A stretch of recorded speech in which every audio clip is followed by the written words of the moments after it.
El vicealmirante Mario Iván Carratú es doctorado en ciencias políticas en la Universidad Central de Venezuela, gerencia para la defensa del IESA y está aquí porque ha hecho historia y es un personaje histórico.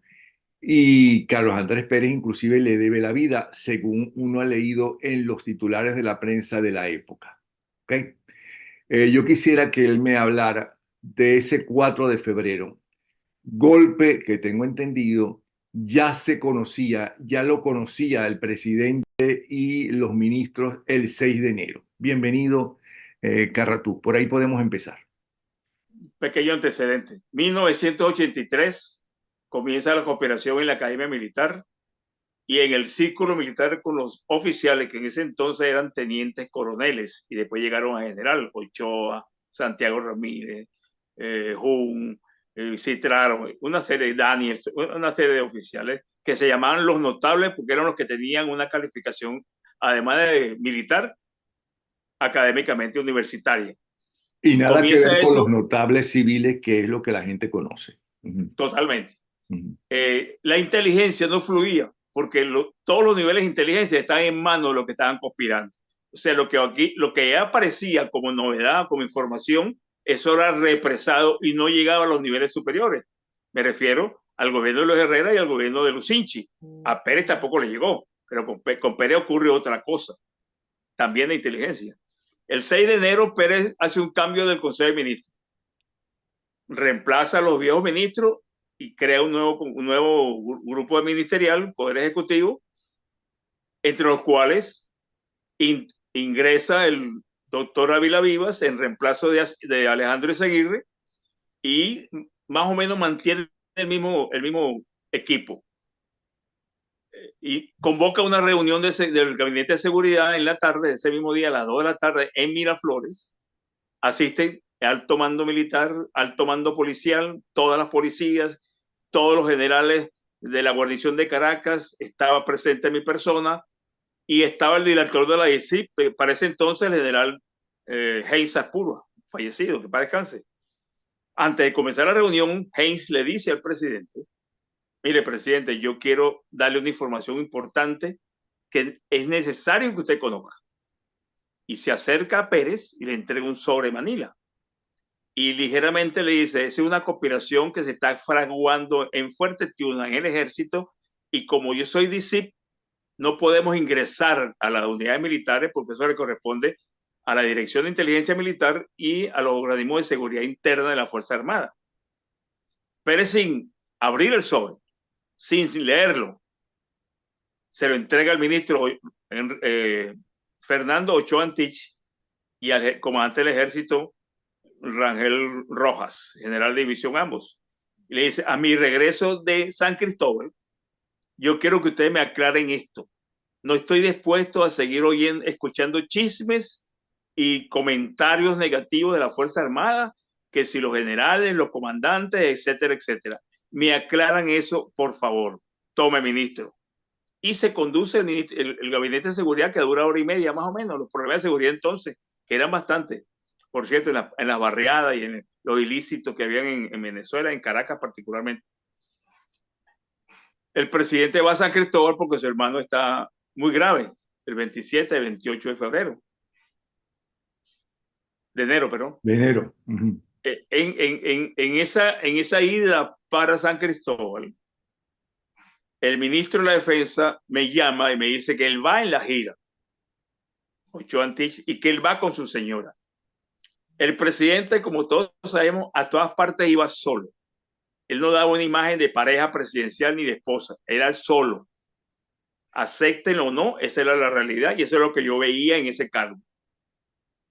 Le digo al ayudante del ministro que me llama, le digo, mira, la agenda presidencial ya está cerrada, el ministro de la Defensa no está incluido en la agenda, voy a hablar con el presidente. Hablo con el presidente y me dice, almirante, él no está invitado y yo no quiero que vaya, pero déjelo ir, hay una relación familiar muy vieja de mis padres con los padres del general Ochoa y se mantiene una cordialidad muy a lo andino. Y yo, está bien. Llamo al ayudante y le digo, bueno, dile al ministro que salimos del aeropuerto de Maiquetía a la 1 de la tarde y que tiene que estar 10 minutos antes para el proceso de embarque y el acomodo y la cosa, pues, del chequeo que hace la Casa Militar del embarque de las personas. Decolamos, vamos a San Cristóbal. Al llegar a San Cristóbal, al aeropuerto de La Fría, está en la parada militar que le hace honores al presidente como comandante en jefe. Y Pérez me dice, almirante, yo voy solo para Rubio a visitar a mi hermano. Colócame el helicóptero al final de la parada militar, que yo me voy directamente a Rubio y regreso antes de las 3 de la tarde. Yo acompaño al presidente porque iba el ministro con el presidente. Si no va el ministro, yo no voy al lado del presidente, porque es asunto de protocolo de la Casa Militar. Pero como el ministro se colea, se autoinvita, y es ministro de la Defensa, yo acompaño al presidente. Somos tres, el presidente, el ministro y yo. Vamos caminando, recibe los honores militares y se dirige al helicóptero, que está al final de la formación militar. Cuando Pérez entra y se sienta en el helicóptero, el ministro intenta subir al avión, al helicóptero, perdón, y yo lo paro, le pongo la mano en el pecho y le digo, ministro, usted no va. Él hace intento de zafarse de mi brazo y el presidente le dice, general Ochoa, el almirante tiene razón, yo voy solo, es algo familiar. Y el helicóptero se va.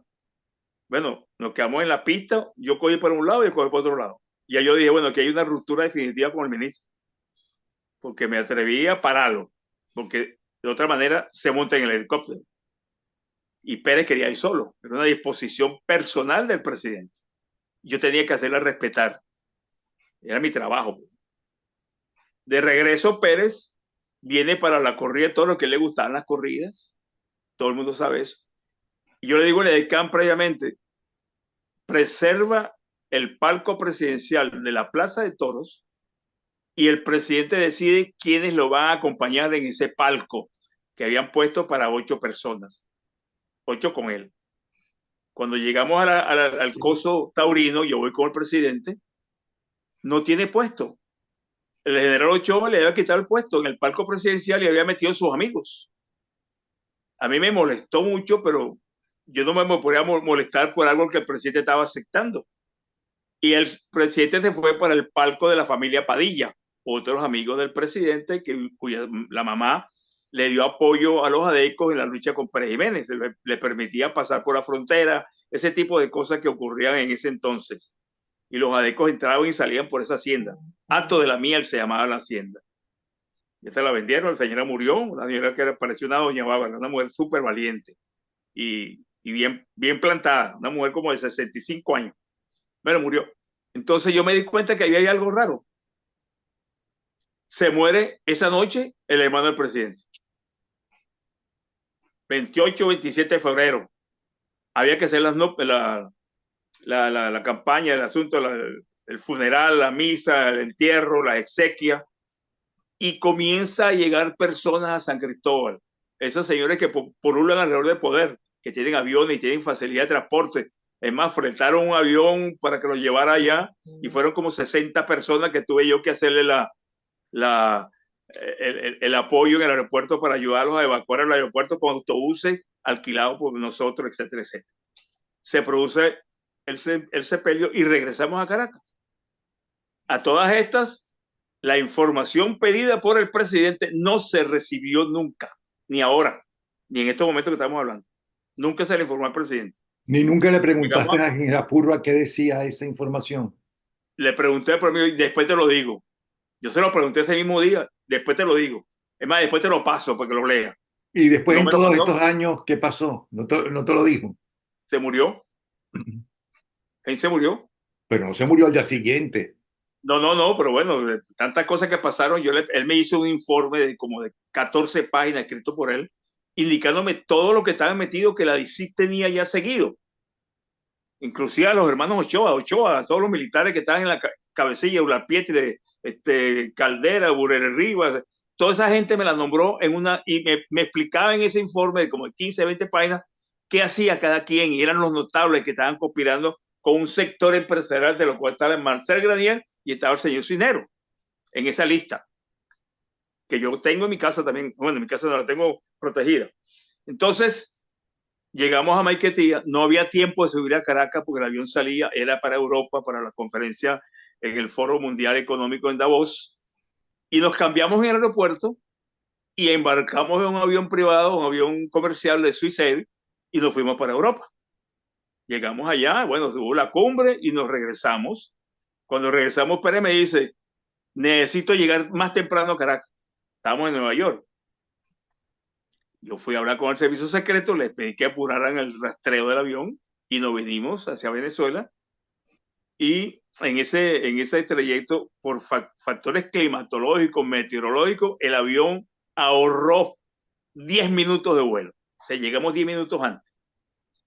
Al aterrizar, yo me comunico, antes de aterrizar, mejor dicho, me comunico con la torre de control desde el avión. Ahí siempre había un oficial de inteligencia en la torre de control. Le pregunto, infórmame cómo está la situación. Todo perfecto, sin novedad. Un mayor del ejército, de la Guardia Nacional. Aterrizamos, o aterriza el avión presidencial, y observo que a ambos lados del avión van unas patrullas de la DICIP, que en aquel entonces eran pintadas de amarillo, amarillo intenso. Y llamo al edecán, al que está en la torre de control, le digo, ¿qué pasa con esas patrullas? Me dice, bueno, están apoyando al presidente, seguridad. Me extrañó porque siempre lo que iba ahí era el carro bomba, detrás del avión, al lado del avión. Cuando llegamos a la rampa 4, habían como 100 personas y Pérez no le gustaba que nadie lo recibía, entre ellos el ministro del Interior y el ministro de la Defensa, director del aeropuerto, protocolo aeropuerto, general Lecia Madrid, comandante regional 5, el subjefe de la Casa Militar, 80 soldados del regimiento, tomaron la pista militarmente hablando. Y yo, mira, Jun, ¿qué es lo que pasa? No, nada, nada, nada, no pasa nada. El presidente, nervioso o una mirada inquisidora, comienza a recorrer la pista y a recorrer las personas que están ahí y le dice al ministro, ¿qué es lo que pasa, ministro? El ministro de la Defensa le dice, rumores, presidente. ¿Cómo que rumores? No, métase en el carro. Y lo grita. Y mete también a Vilavivas en el carro. Y se van. Yo me quedo en el aeropuerto porque yo no tenía carro en ese entonces, oficial. Y el subjefe, general retirado, retirado y fallecido, un día me dice, véngase conmigo. Yo me subo a Caracas con el subjefe, el coronel Jun, muy lento. Yo digo, Jun, apúrate, que quiero estar en mi casa. Estoy cansado 3 días prácticamente sin dormir, casi sin bañarme porque estaba nevando y es un escándalo, un problema en la suite que reservamos un chalet suizo de 4 personas. Yo estaba ahí alojado, la doctora Beatriz Rangel, y estaba, creo que era Miguel Rodríguez también, no me acuerdo del cuarto. Salimos, bueno, en el tránsito del aeropuerto a la casona, el doctor Ávila me llama y me dice, almirante, preséntese a la casona a las 4:30, 5, que va a haber un pronunciamiento especial del presidente Pérez. 4:30, 5 de la madrugada o de la tarde. La madrugada era el 3 a las 11 de la noche, a la madrugada del 5, del 4, perdón, del 4. Yo no tenía carro, llamo a Miraflores, le digo al guardia de prevención, mira, mandan que a las 3 de la mañana un vehículo me venga a buscar a mi casa para ir a la casona. Eso se queda establecido. Me echo una ducha, me pongo a leer el periódico. Por cierto, en ese periódico apareció que yo era un corrupto de Turpial y yo me sorprendí cuando vi ese periódico y eso escrito en la primera página. Y yo, coño, ¿qué es esto? Me preocupé por la denuncia pública. Entonces me acuesto, pues me recuesto ahí a descansar. Suena el teléfono interministerial, el ayudante de la primera dama, un mayor de la Fuerza Aérea que murió en un accidente en la Carlota, se estrelló el avión en la Carlota, y me dice, gritado, almirante, nos están matando, por favor, ayuda, ya hay varios muertos en la casona. Yo, espérate que yo te doy apoyo. Me vestí y me fui para el palacio. Yo no iba a coger para la casona, yo tenía que ir para el palacio. Pérez estaba en la casona. Y saliendo yo a mi casa me reportan el presidente en destino al palacio por radio. Y yo, bueno, ya ahí nos vamos a ver. Ya yo sabía que había un golpe. Ya había una movilización militar. Entonces llegó al palacio. Cuando estoy en la puerta del despacho, el presidente está hablando con Alfaro Ucero y Ávila Viva. pero era una conversación como un reclamo, como un regaño. El presidente estaba fuera de control, diciendo una cantidad de cosas fuertes. Y yo dije, bueno, déjame esperarme en la ¿Qué puerta a cosas esperar que fuertes termine. decía? Bueno, que había una movilización militar, que no, la inteligencia no había funcionado, que ellos estaban en Venezuela y no le informaron, que cómo era posible que estuvieran atacando la casona y nadie sepa. Y él acababa de llevar a la voz. ¿Y qué pasó en Venezuela que no se detectó la conspiración? ¿Por qué ocurre? Eso es reclamo. Pero en esos momentos que el ¿Y qué le presidente contestaban ellos? ¿ah? ¿Y qué le contestaban ellos? Nada, silente. No hablaban ninguno de los dos. Por lo menos mientras estuve ahí. Después escucho un ruido afuera y salgo por la puerta principal de ingreso del presidente, o sea, la puerta presidencial, y observo que viene un tanque entrando al palacio, tumba la puerta principal, la de arriba, viene otro tanque atrás, pasa por encima un carro, lo aplasta prácticamente, y el primer tanque, el primer blindado Dragón, comienza a disparar desde la torre con la ametralladora sobre los techos del palacio. Realmente a mí me impactó.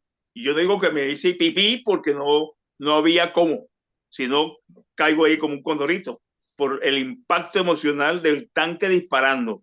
Yo creí que era la infantería marina porque ya había informaciones de que la infantería marina había un malestar creciente contra el comandante de la Armada dirigido por el almirante Gruber Odremán. Entonces, entonces salgo corriendo. Bueno, se baja del tanque, se baja un oficial mayor, no me acuerdo el nombre en este momento, y dice, lo vamos a matar como unos perros.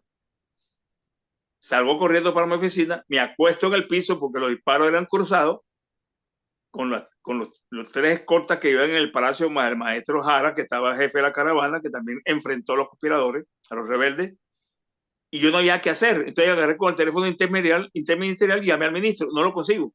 Llamé al comandante del ejército, me atiende, General Rojas, y me dice, no sé qué es lo que está pasando, no te puedo apoyar.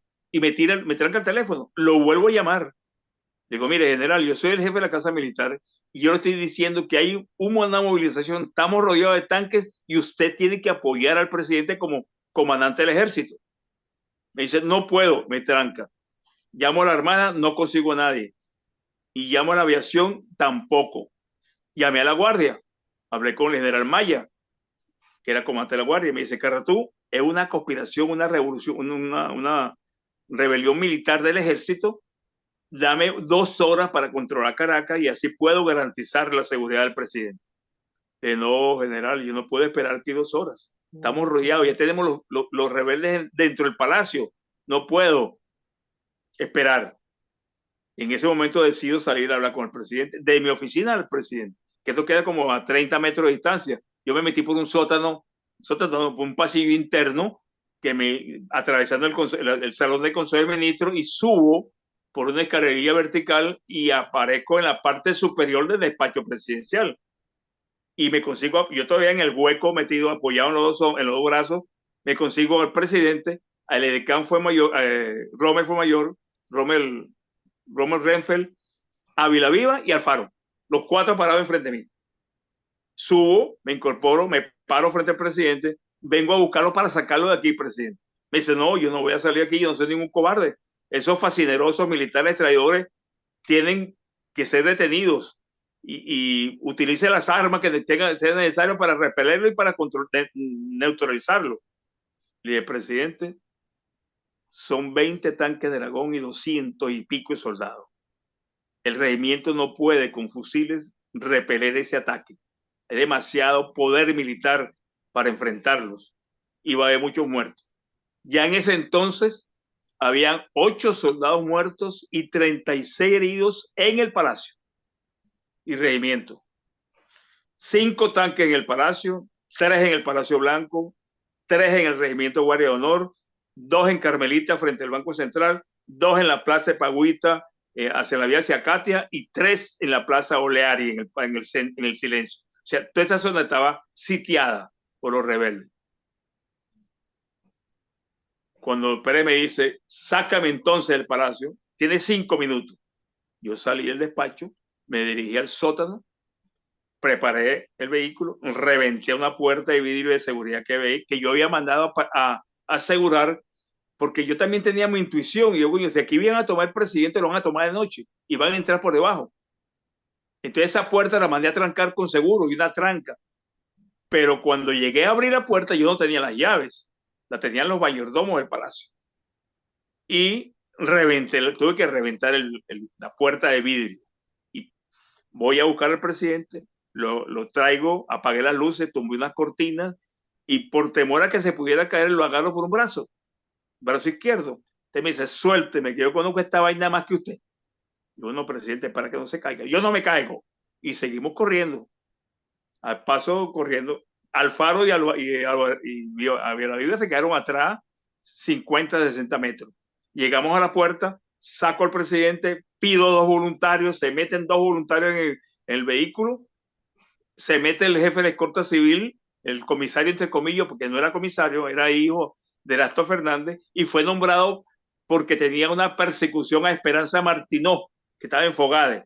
Entonces, para aliviar esa tensión que había ahí, Pérez lo nombra comisario y lo pone a mi orden, cosa que nunca aceptó este comisario.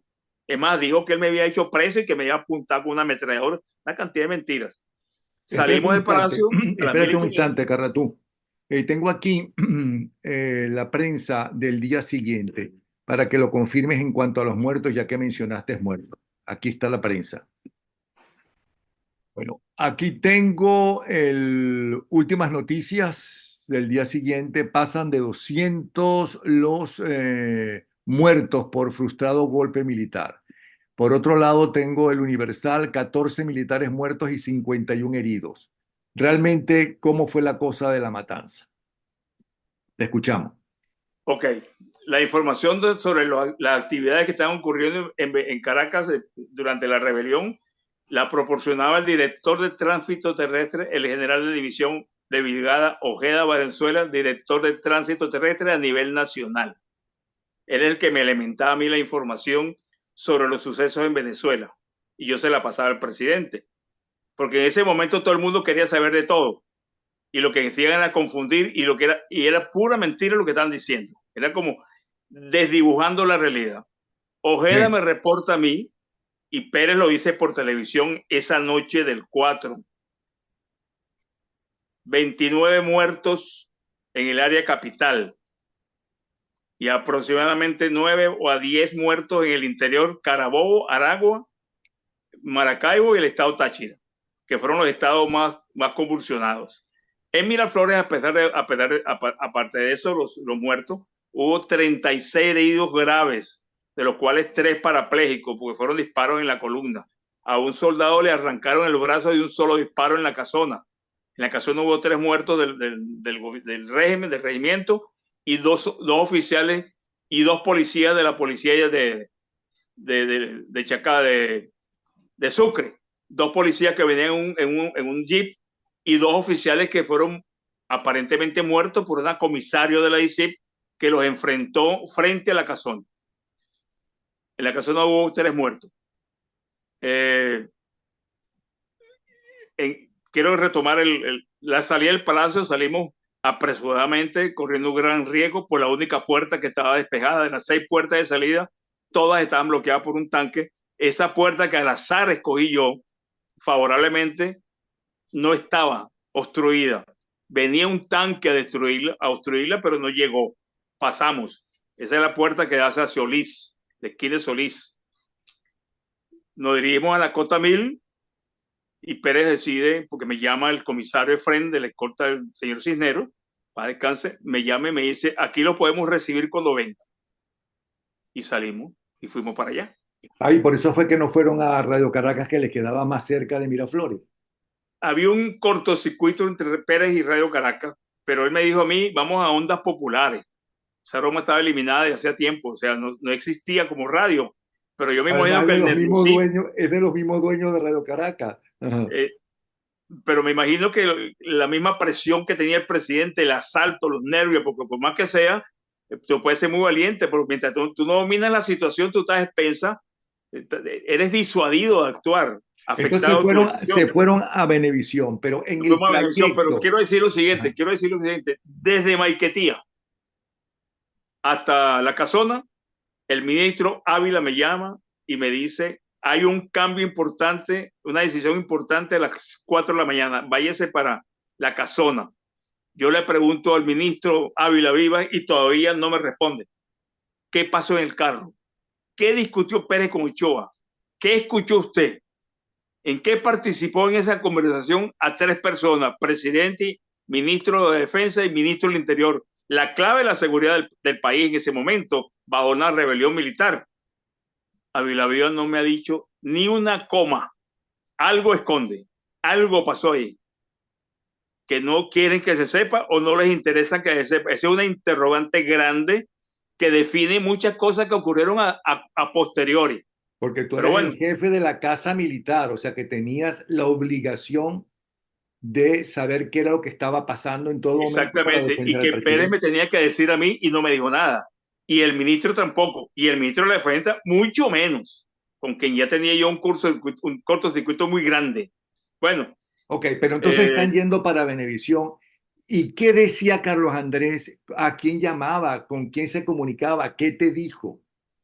Pérez no llamaba por teléfono. Yo atendía la llamada telefónica a través del teléfono del vehículo que era del presidente Lucinchi. Tenía un teléfono instalado. Todas las llamadas eran llamadas de Miraflores, de algún edecán, ninguno del ministro de la Defensa. El ministro no llamó al presidente Juan Pérez, no habló en ese momento con nadie, quizás con la Casona, quizás con la familia de Cecilia Matos, porque Cecilia Matos no estaba en el país, pero está en las hijas. Es importante que te diga esto. Esa noche yo tenía responsabilidad directa de proteger al presidente porque era mi cargo, proteger a la Casona porque era la familia presidencial, proteger a las hijas de Pérez con Cecilia Matos porque eran las hijas del presidente y proteger al presidente haitiano derrocado, Aristide. Yo tenía 4 tareas importantes para mi cargo en ese momento en un carro. Yo designé al mayor Bras Sousa del regimiento, váyase y me proteja al presidente Aristide. Encárguese de él y llévelo para donde sea, preferiblemente a la embajada canadiense o la embajada de Francia. Lo llevaron a la embajada de Francia, pero custodiado por la casa militar y bajo mi responsabilidad. Es otra cosa que nadie conoce y nadie sabe. Primera vez que lo digo. Entonces, eh, llegamos a Venevisión, yo me paro. Pero en ese trayecto, ¿qué iba Ah, diciendo bueno, Carlos perdón, Andrés? perdón, sí. Que supongo que Él, vendría, estaría rechísimo con lo que estaba él pasando. decía muchas groserías, criticaba mucho a los militares, que eran unos traidores, que durante su gobierno él fortaleció la parte social de los militares y le salen con esta vaina, que los generales son unos traidores, pero no nombra a Ochoa, que es lo que a mí me extrañó en ese vehículo, no lo nombra, dice militares en general. También dice que el partido le estaba echando mucha vaina y que los empresarios estaban presionándole para que el paquete no fuera implantado, el cambio político que él pretendía llevar adelante con Miguel Rodríguez. Eso es lo que decía él, y fueron que 20 minutos, por cierto, nos fuimos contra flecha y él estaba pendiente de un choque. Cuidado con un choque, métase para la derecha. Él mismo pretendía dirigir al chofer y hablar por teléfono y hablar conmigo. Usted me dice, no diga que yo voy aquí. Yo, no, yo no voy a decir que usted va aquí, voy a decir que voy yo. Y yo así le dije a Efren, ¿me puedes sacar al aire al llegar? Sí, vente que te saco al aire. Y cuando llegamos, yo llegué con Pérez, me paré frente al carro presidencial y le dije a la escolta de los cisneros que estaban rodeando la estación televisora, aquí traigo al presidente, ábrame la puerta. Pero Que me si, abrieron la pero puerta. si Venevisión hizo todo eso y permitió todo eso, es que estaba de acuerdo con defender a Carlos Andrés Pérez contra el golpe. Eso Sí, por tuvo ahí que no haber estaba sido Cisnero. Estaba, aprobado por Cisnero estaba Gustavo fuera del país. Cisneros. ¿Cómo? Cisnero estaba fuera del país. Bueno, es que las Claro. cosas de Cisnero, lo de Cisnero era algo como, era como navegar en 2 aguas. Él tenía una pretensión de ponerle la mano a la CanTV, encargarse de Conatel, lo pararon, una venta de la CanTV y los que entraron a perturbar, a evitar que se produjera la decisión de vender CanTV fue el economista Guerra, Pablo Medina y uno de los secuaces de Teodoro Pekov, que entraron a la sala donde se estaban reuniendo para esa decisión y hubo que suspender porque rompieron sillas, mesas, tumbaron cámaras, formaron un desastre y hubo que suspender la venta, la apertura de sobres para la oferta más importante en dinero.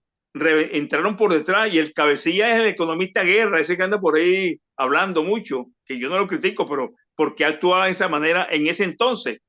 Entonces, es la dualidad de los hombres y que en la medida que Chávez fue ganando poder y dominando las élites venezolanas, estos tipos se fueron cambiando de posición, fueron cambiando de actitud frente al gobierno hasta que se enfrentaron al gobierno y fueron perseguidos. Bueno, Al gobierno de Chávez. Ajá. ese producto ese producto de un estudio posterior. En Llegaron Venevisión, a Venevisión y en entran a Venevisión Venevisión. el periodista Arturo Vilar prepara el estudio que está adyacente a la oficina de Cisnero y Pérez sale al aire. Y para mí, militar que soy y que he analizado este proceso de diferentes puntos de vista, Pérez emite un discurso político como comandante en jefe. Primera vez que yo escucho a un presidente hablar de esa manera. Le ordeno a los militares regresar a sus cuarteles y ponerse a la orden de la Constitución y de sus comandantes naturales. Pero Ninguno es que el regresó. presidente de la República es el comandante en jefe. Sí, pero ninguno regresó. Ujú. Ninguno regresó a los cuarteles, se quedaron alzados. Y los que estaban escondidos pararon porque la conspiración del 92 tenía una segunda etapa. La primera etapa era Occidente y la otra era Oriente, Maturín, Ciudad Bolívar, parte de Guárico, Cumaná, Anzoátegui. Esas unidades militares estaban también comprometidas, pero cuando Pérez asumió el control por televisión, se canceló el empleo de esas unidades. O sea, cesaron de conspirar o se retiraron o se asustaron. Lo cierto es que en Venevisión Pérez habla solo y me llaman por teléfono de Guárico y me dice, mira, Carratú, un coronel de la Guardia Nacional activo, me dice, por San Juan de los Moros están volando aviones a reacción a esta hora de la madrugada, eran como las 2 de la mañana. Yo llamo al general Paredes Niño, a la base aérea Libertador, y le pregunto, Paredes, confírmame si hay aviones de combate en el aire. Paredes me dice, yo te aviso. Hasta el día de hoy no me ha avisado. Pero espérate Sí un habían instante. aviones. Allá en Venevisión, ¿qué dirigentes civiles estuvieron apoyando a Carlos Andrés Pérez en ese momento crucial para la democracia? Eduardo Fernández, Fue el único, tengo entendido. Tare Briceño, que fue con Eduardo. Y el que era presidente de la CTV, de la CTV, o jefe administrativo de la CTV, que creo que ya murió también, que se presentó a última hora. Yo no dejé pasar ni a Eduardo Fernández ni a Tar. Lo dejé afuera esperando. ¿Por qué? Fui a hablar con el presidente y me dice, déjelo pasar que me interesa que hablen. Claro. Subieron al piso de Venevisión, sí, porque yo no sabía quién era quién. En ese momento, ¿quién es quién? Todos traidores. Un golpe de velado a las 10 de la mañana del día 3. Nadie toma medidas. Pérez en el aeropuerto, nadie le dice nada. El ministro se hace Claro, pendejo. claro. El ministro del Interior no habla. El ministro desaparece. Los comandantes de guarnición que yo llamé no aparecen. Los comandantes de fuerza no aparecen. ¿En quién crees tú? En En nadie. el cargo mío. Sí, En ninguno. claro. Pero me dice, dígale que suban. Los voy a abrir, los voy a la puerta de la planta y los llevo a hablar con Pérez.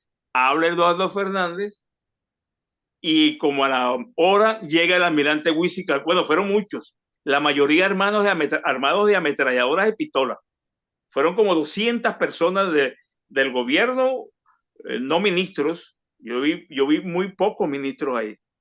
Miguel Rodríguez estaba en Europa, el ministro Durán estaba, la doctora Rangel estaba fuera de Venezuela, en fin, todo solo el presidente, solo por primera vez y después siguió solo. Entonces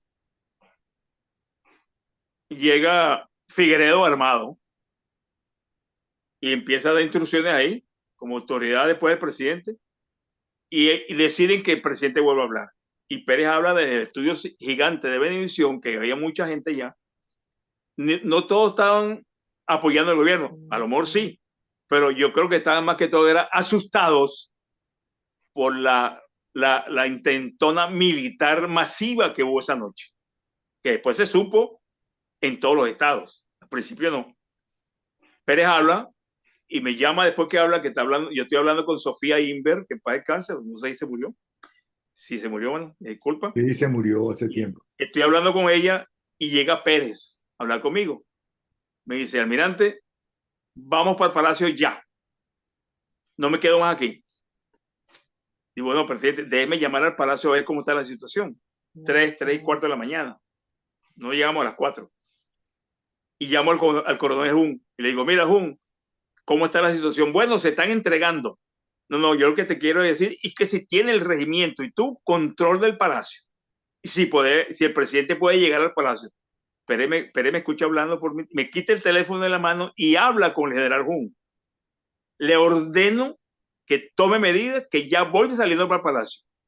Y habla un general, que no me acuerdo el nombre ahorita, familia de Cecilia Mato, o casado con un familiar de Cecilia Mato, y le dice al general, comandante de la tercera división de infantería del ejército en Fuerte Tiuna, tome la Carlota antes del amanecer. Y al llegar al palacio, yo quiero que me dé parte desde la Carlota, donde estaba Chirino con 60 soldados muy mal equipados. Y ese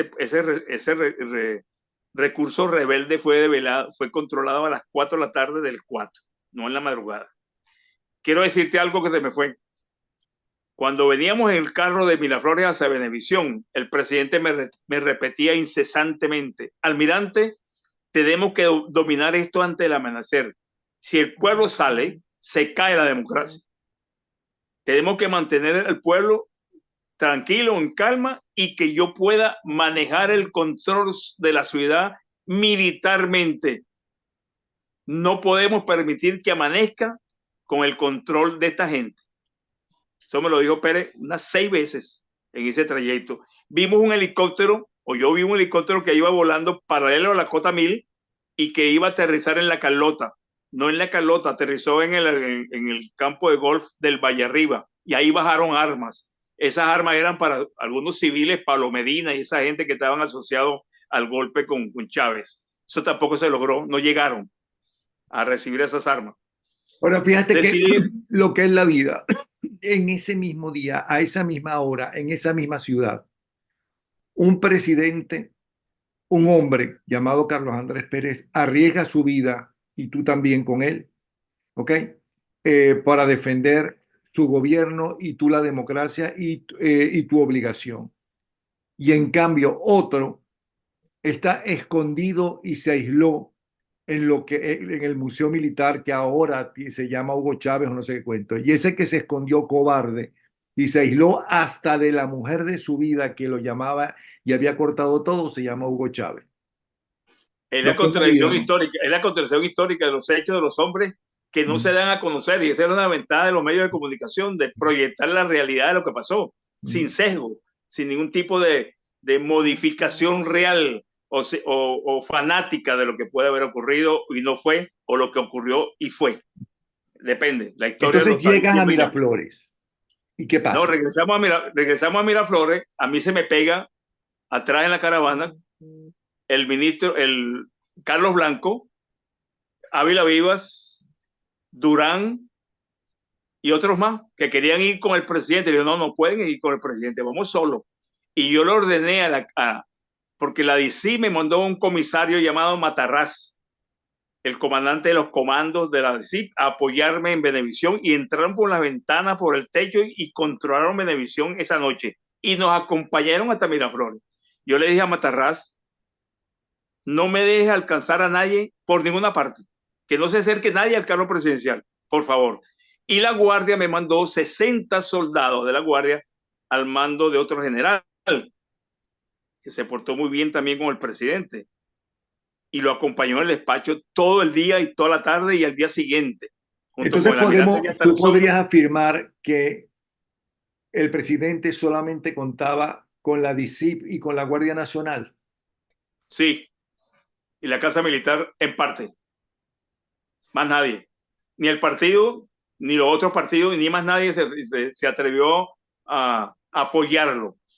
El 4 en la Pero noche, Eduardo Fernández no estaba representando a Copey. él fue a moto propio, claro, era copellano verde, de cara verde, pero él habló en nombre de él y su partido, claro, lo del partido, pero una cosa era él y otra cosa era Caldera, que era el partido. No se había producido la ruptura entre Eduardo Fernández y Pérez definitivamente. No había aparecido el chiripero, que fue lo que también acabó a los partidos políticos en Venezuela. Ese trasvase de gente por intereses crematísticos y de interés político o de poder. Eso acabó con los partidos en Venezuela antes que Chávez. Pero bueno, esa es mi opinión. Llegamos al Palacio, entramos al Palacio, como estamos entrando al Palacio, aparece el ministro, esperando a Pérez en el Palacio. Y le dice, Pérez le dice, ¿qué hubo, ministro? Buenos días. ¿Qué hay? Y el ministro le dice, no hay novedad. Y yo, coño, y esa sangre en el piso, y ese zapato, y ese casco de un hombre herido, evacuado herido de la casa militar del Palacio. ¿Qué pasó, ministro? No me responde. Entramos al despacho, todos. Pérez se para a hablar nuevamente al país, tercera locución, y el ministro de la Defensa se para al lado del presidente, que no le correspondía estar ahí, porque no lo apoyó en Venevisión ninguno del alto mando, ni nadie apareció públicamente apoyando al gobierno, que tenían cómo hacerlo, del Ministerio de Defensa o una convocatoria general en Fuerte Tiuna. Lo que pasa, ahí hubo miedo y compromiso. Estaban esperando la caída de Pérez para ellos aparecer como redentores. Es más, la información de inteligencia decía que el nuevo presidente de Venezuela iba a ser Fernando Ochoa Antich, no Chávez. La información que yo recibí y se la llevé al presidente por escrito, secreta. Burel Rivas, Viva Terán, Ula Pietri, Fernando y Enrique Ochoa. Fueron los cabecillas principales de ese informe que me pasó a mí la DIN en la madrugada, junto con los batallones comprometidos, que eran más de 15 batallones comprometidos en la rebelión militar. Eran como unos 6.000 hombres, 7.000 hombres. Bueno, llegamos al Palacio, Pérez habla y se le para al lado, se le para al lado Ochoa, y entonces Ávila Viva, Carlos Blanco y otros le dicen a Ávila Viva, no, Diego Arria, le dicen a Ávila Viva, párate que tú eres la autoridad civil, y prácticamente cargan a Ávila Viva y lo paran al lado del presidente. Ahí Pérez hace el discurso a la ciudadanía, está todo bajo control, se están entregando los rebeldes, son una agrupación minoritaria, las Fuerzas Armadas están controlando todo, porque en efecto lo controlaron, ejército, guardia y armada en cierta manera. Y Ochoa intenta hablar después que Pérez termine el discurso. Y Pérez le dice, cállese la boca. Aquí hablo yo como comandante en jefe y presidente de la República. Él le cortó la cara a Ochoa y yo dije, bueno, hasta aquí llegó. Digo yo, viéndolo como militar y con todo lo que trasciende en el medio militar de una rebelión donde el alto mando militar no aparece, donde no toman medidas precautorativas. El día 3, que ya estaban las tropas en la calle, estaban movilizadas y que ya estaba denunciado la rebelión militar. Entonces, ese alto mando militar perdió entidad y perdió autoridad. Había que reemplazarlo inmediatamente para cambiar la fisonomía, la estructura de poder o de mando en la estructura militar. Y Pérez no lo hizo a pesar de que se lo pedí. Espérate, no solamente Pérez no lo hizo, sino que casi de inmediato y en el gobierno de Pérez, la mayoría, cerca del 95% de los oficiales alzados volvieron sin castigo a sus cuarteles como si no hubiese pasado absolutamente nada. Ahí es donde, exactamente, ahí es donde yo como militar digo, esto es una conjura, aquí hay más gente. Yo comencé a investigar y descubrí muchos generales que estaban en la conspiración, pero por miedo no aparecían. Bueno, Y en ese cuando grupo se incluyó al capitán Miguel Rodríguez Torres. no, Miguel Rodríguez Torres, Blanco La Cruz, Florencio Porras y Pero es una que Miguel cantidad Rodríguez Torres fue el encargado de asaltar a la casona donde estaba la mujer y los hijos de Carlos Andrés Pérez. en combinación con el comandante del batallón de seguridad de custodia de la casona, que era Ok, el ¿cómo mismo Rodríguez. interpretas tú eso de Carlos Andrés? Porque así como se portó como un verdadero valiente, ¿no? En todas esas horas, y tú eres testigo de eso, ¿qué pasó después? Al presidente le faltó malicia o no creyó en lo que yo le decía. Porque si él llega a hacer algo de lo que yo le recomendaba como presidente, destituye el alto mando militar, páselo a juicio, cambie los comandantes de guarnición de una vez, reemplácelos ejecutivamente. Ay, pero Y por favor, malicia Carlos Andrés Pérez, que era uno de los bueno, ¿y cuál es la explicación? Que está en políticos la única con mayor explicación contraria, trayectoria. la única explicación que yo puedo asomar en este momento es que él también estaba en la cooperación contra él.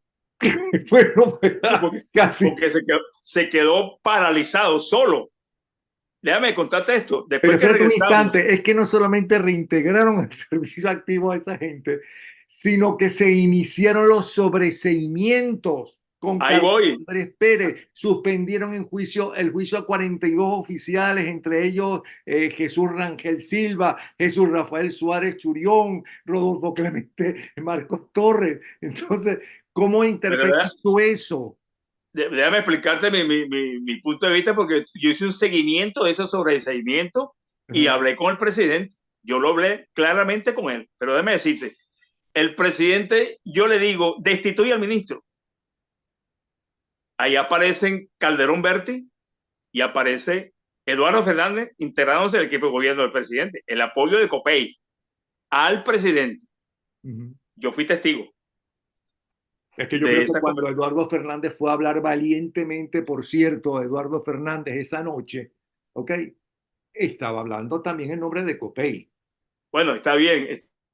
Yo no te digo que no. Y la figura de él era de color verde, clorofila con él. En donde parara, Ah, destilaba clorofila. Y Calderón también, vamos a estar claros. claro. Y que era el partido que apoyaba a la democracia. Adey Copey, el más estaba apartado. Comunistas apartados. Otros partidos periféricos no tenían la fuerza social para tener la cara. Sí, pero Y inclusive Fernando Eduardo Ochoa fue, Antis, ahora Eduardo, que tú lo Eduardo dices. reconozco que sacrificó su candidatura. Ujú, Él la sacrificó ahí apoyando a Pérez. Y ujú. Calderón verte quizás su prestigio como técnico en petróleo de Venezuela. Pero yo no entiendo, según un momento de crisis, que tú te estás ahogando como gobierno, que la democracia está en manos de cuarteles alzados y traidores, tú le quites el salvavidas al náufrago y lo dejas solo en el mar. Eso no es aceptable, sea del partido que sea y sea de la persona que sea. Yo ahí Pero es que no entro además, en considera yo ahí pero no es que entro en además, perdón, consideraciones de ningún tipo. El para tipo que cumplir. es traidor toda su vida. Pero para completar la cosa, Fernando Ochoa Antich, no, que visitó a los detenidos allá en San Carlos y les prometió abogar para lograr que fueran puestos en libertad, siempre y cuando demostraran de que no iban a hacer otra vez un golpe. El mayor Arévalo Cedeño, jefe de operaciones de la Casa Militar, me llamó y me dijo, el principal traidor es el ministro Ochoa, almirante. Él estaba con nosotros en la cooperación. A él hay que destituirlo y pasar a juicio también por traidor. Y le puedo dar los nombres de todos. Lo que pasa es que el volumen de información que había y de repente Pérez nombra a Ochoa canciller y yo voy a hablar con Pérez y le digo, ¿por qué lo nombra canciller, presidente? Si ese es un traidor, usted mismo lo aceptó. Yo se lo di en su ¿Y qué cara, que te era un dijo? traidor. ¿Y qué te dijo? Tengo que mantenerlo fuera del país porque es un hombre peligroso en Venezuela. No puede estar en Venezuela y lo sacó del país. Usted puede analizar cuántos viajes hizo y hacia dónde fue Ochoa como canciller. Paseó por el mundo, pero no regresaba al país. Se quedaba siempre fuera. Pero lo hizo, pero no contó con que el alto mando militar iba a tapar. Te voy a decir lo siguiente. El director de justicia militar y Ochoa le llevaban al presidente todas las semanas la lista de los oficiales comprometidos que pasaban de 1.500 en todos los grados para sobreseerlos. Yo me metí al despacho, o despacho no, a la oficina del presidente con Laura Robles. Le decía, coño, Laura, dame la lista que trajo Ochoa que quiero leerla. Entonces Laura me daba copia, yo tengo esas copias guardadas, de todo lo que llevaba Ochoa, el que le presentaba al presidente la lista de lo que iban a sobreseer, o pero no sobreseer, a perdonar, porque fueron llevados engañados.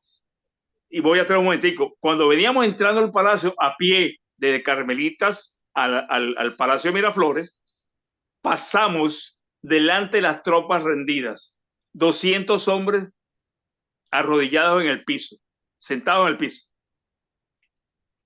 Y yo me quedé atrás y le pregunté a uno de ellos, ¿cómo es eso que ustedes llegaron aquí? ¿A tomar qué? Me dice, nos dijeron que veníamos a defender al presidente. Nos engañaron, almirante. Así como engañaron a las tropas y a los batallones, engañaron a muchos oficiales. Y eso es lo que Pérez decía, porque por el contrario, Pérez nunca permitió la liberación de los 7 comandantes más otros. Santeliz también estaba metido en el paquete, el mismo Ochoa. Lo que pasa es que Pérez era muy noble con la familia de Ochoa y con el papá de Ochoa, alguna razón familiar antigua había en esa familia en Rubio. Pérez me dijo que ellos eran soporte de la familia Pérez cuando se murió la familia, el papá y la mamá de Pérez. Y los Ochoa asumieron una especie de tutoría sobre Carlos Andrés Pérez y algunos hermanos. Entonces hay un agradecimiento familiar, pero este es un bandido, este es un traidor. Bueno, ok, ya va. Esa noche, Ahora oye, resulta que yo quiero saber es tu que opinión. yo quiero, aprovechando tu oportunidad que estamos hablando de esto, porque yo quiero quitarle la careta pública al general Ochoa, que está enfermo, por cierto, me dijeron, no sé si es cierto, que él ha vivido detrás de la burbuja, en la cresta de la ola, apareciendo como demócrata. Y en las Fuerzas Armadas, cuando un soldado se le insubordina a un comandante pelotón, cambian al comandante pelotón, al comandante del batallón y al comandante del regimiento. Son los responsables que se insubordine un soldado. Fueron 7,000.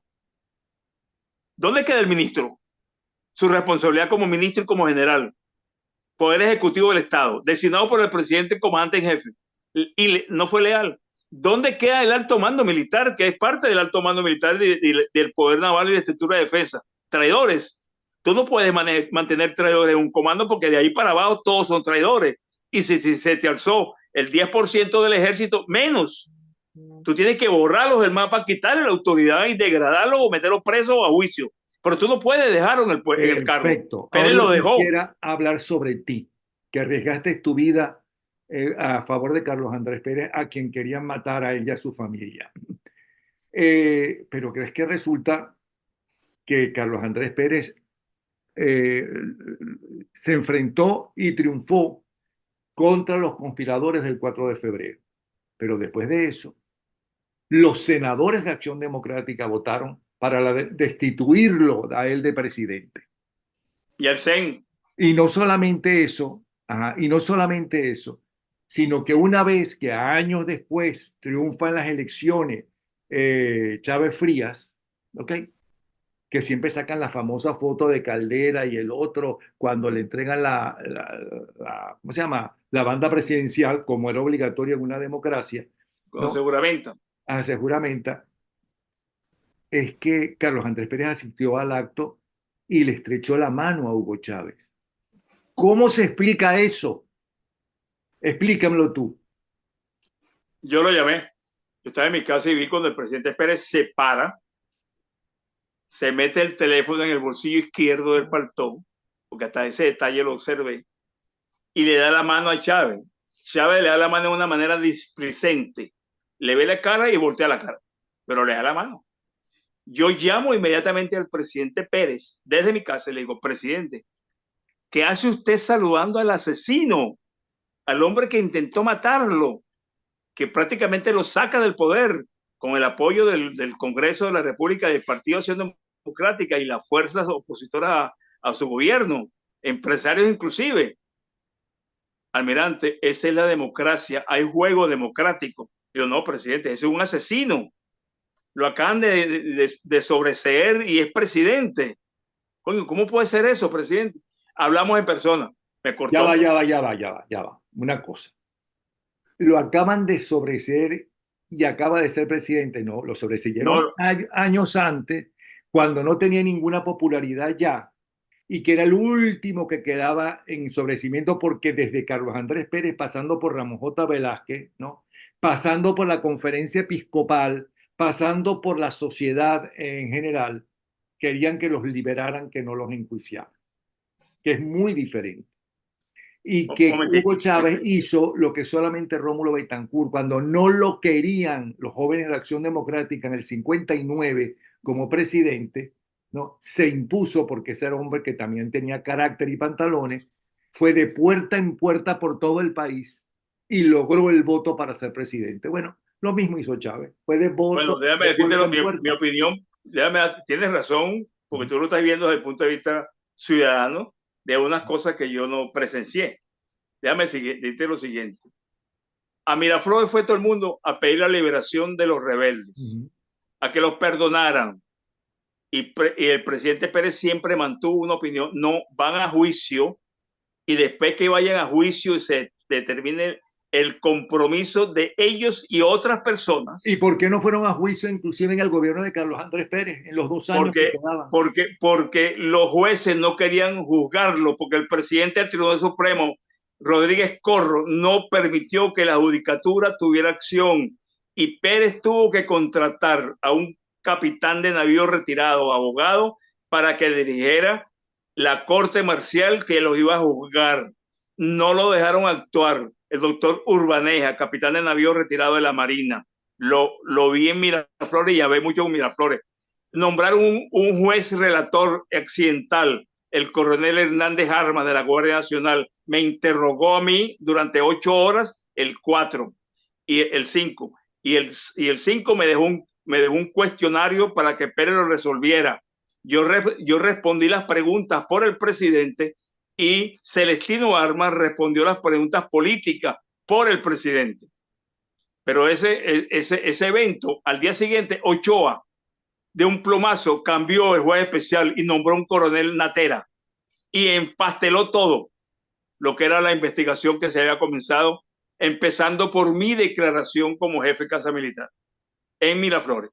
O sea, Pérez fue rodeado, Pérez fue maniatado por inclusive mismo gente de su partido y mismos amigos de él, que pensaban que perdonando iba a superar la crisis, que era una crisis continuada desde que recibí el cargo. Ahora bien, mi opinión como militar, viejo, retirado y respetuoso de la Constitución. Cuando un militar se rebela contra la democracia, es el delito militar más grave que puede tener un militar. Llámese como se llame el presidente, porque es la Constitución la que está por delante. Es a lo que nosotros debemos respetar y siempre nos exigieron. Pero no puede ser que los militares sean los que respeten la Constitución y el resto se pone echar vaina con la Constitución y no la cumple, que es lo que pasa en Venezuela muchas veces, incluyendo militares, por cierto, no lo defiendo. Entonces, Pérez siempre se opuso y le decía al ministro, esas personas hay que juzgarlas. Me mandó a mí 4 veces al cuartel San Carlos a averiguar cuál era el trato que tenían los presos, estos militares. En una oportunidad, yo entré al San Carlos acompañado de un general fallecido llamado Muñoz del Ejército, compañero de promoción mío. Y cuando él iba avanzando frente a las celdas, a ese general lo bañaron de excrementos y miau. Los rebeldes.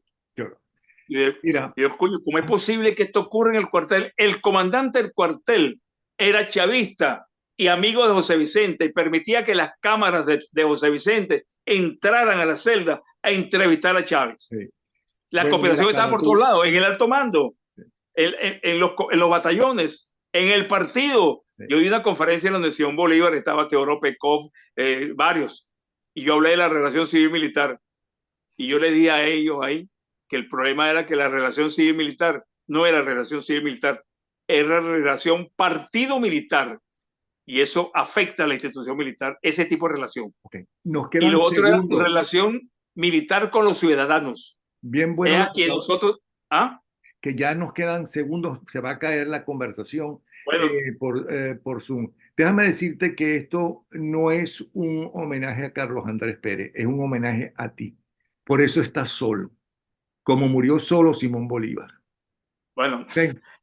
Bueno, muchas gracias, Napoleón. Saludos a tu audiencia. Gracias por esta oportunidad de hablar. Hay mucha tela que cortar. Hay muchas cosas todavía inéditas que gracias a ustedes, a ti, a otros periodistas, me han dado la oportunidad últimamente, como siempre, de hablar de este caso. Y siempre aparecen cosas nuevas, porque hay preguntas, interrogantes. Esas que tú me has hecho hoy son inmensamente grandes para responderlas en 30 minutos. Pero seguiremos trabajando en esto, y por eso es que te tomo la palabra. Si es posible hacer un documental, yo quiero hacerlo relatando con detalles, con los documentos, con todo lo que yo tengo, lo que a quien puedo señalar. Caiga quien caiga. Yo aquí no defiendo a nadie. Gracias, vicealmirante. Hasta luego. Un abrazo. Saludos a la audiencia, muchas gracias nuevamente.